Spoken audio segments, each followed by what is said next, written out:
भजन संहिता 22 अध्याय। मनोव्यथा की पुकार और स्तुतिगान।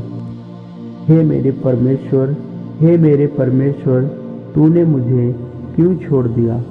तू मेरी पुकार से और मेरी सहायता करने से क्यों दूर रहता है? मेरा उद्धार कहाँ है?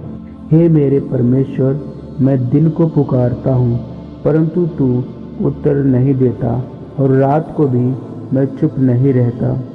परंतु तू जो इज़राइल की स्तुति के सिंहासन पर विराजमान है, तू तो पवित्र है। हमारे पुरखा तुझी पर भरोसा रखते थे, वे भरोसा रखते थे और तू उन्हें छुड़ाता था।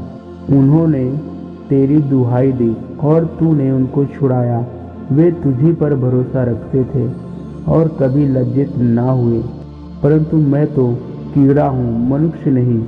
मनुष्यों में मेरी नाम धराई है और लोगों में मेरा अपमान होता है। वह सब जो मुझे देखते हैं मेरा ठट्ठा करते हैं और ओठ चिपकाते हैं और यह कहते हुए सिर हिलाते हैं। वे कहते हैं, वह यहोवा पर भरोसा करता है, यहोवा उसको छुड़ाए, वह उसको उबारे, क्योंकि वह उससे प्रसन्न है।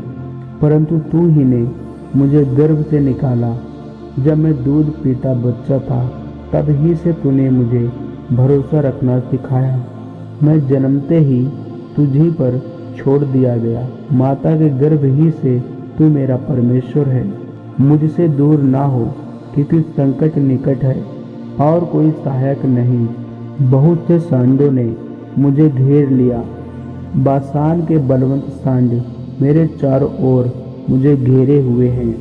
वे फाड़ने और गरजने वाले सिंह के समान मुझ पर अपना मुंह पसारे हुए हैं।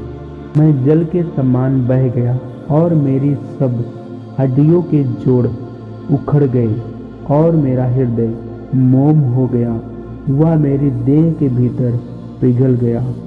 मेरा बल टूट गया, मैं ठिकरा हो गया और मेरी जीभ मेरे लातों से चिपक गई, और तू मुझे मारकर मिट्टी में मिला देता है। क्योंकि कुत्तों ने मुझे घेर लिया है, कुकर्मियों की मंडली मेरे चारों ओर मुझे घेरे हुए है। वह मेरे हाथ और मेरे पैर छेदते हैं। मैं अपनी सब हड्डियां गिन सकता हूँ। वे मुझे देखते और निहारते हैं। वे मेरे वस्त्र आपस में बांटते हैं और मेरे पहरावे पर चिट्ठी डालते हैं। परंतु हे यहोवा, तू दूर न रहे। हे मेरे सहायक, मेरी सहायता के लिए फुर्ती कर। मेरे प्राण को तलवार से बचा, मेरे प्राण को कुत्तों के पंजों से बचा ले। मुझे सिंह के मुंह से बचा, जंगली सांड के सींगों से तू मुझे बचा। मैं अपने भाइयों के सामने तेरे नाम का प्रचार करूंगा, सभा के बीच तेरी प्रशंसा करूंगा।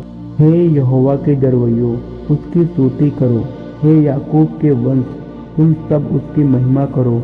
हे इज़राइल के वंश, तुम उसका भय मानो, क्योंकि उसने दुखी को तुच्छ नहीं जाना और न उससे घृणा करता है।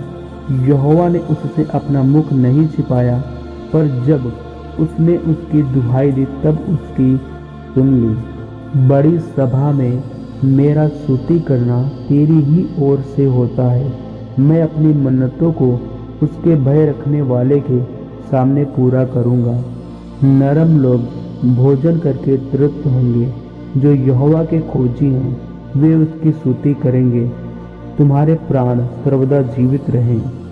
पृथ्वी के सब दूर दूर देशों के लोग उसको स्मरण करेंगे और उसकी ओर फिरेंगे, और जाति जाति के सब कुल तेरे सामने दंडवत करेंगे, क्योंकि राज्य यहोवा ही का है और सब जातियों पर वही प्रभुता करता है। पृथ्वी के सब हष्ट पुष्ट लोग भोजन करके दंडवत करेंगे। वे सब जो मिट्टी में मिल जाते हैं और अपना अपना प्राण नहीं बचा सकते, वे सब उसी के सामने घुटने टेकेंगे। एक वंश उसकी सेवा करेगा, दूसरी पीढ़ी से प्रभु का वर्णन किया जाएगा। वे आएंगे और उसके धार्मिकता के कामों को एक वंश पर जो उत्पन्न होगा या कहकर प्रकट करेंगे कि उसने ऐसे से अद्भुत काम किए हैं। आमीन, हालेलुया, थैंक यू जीसस।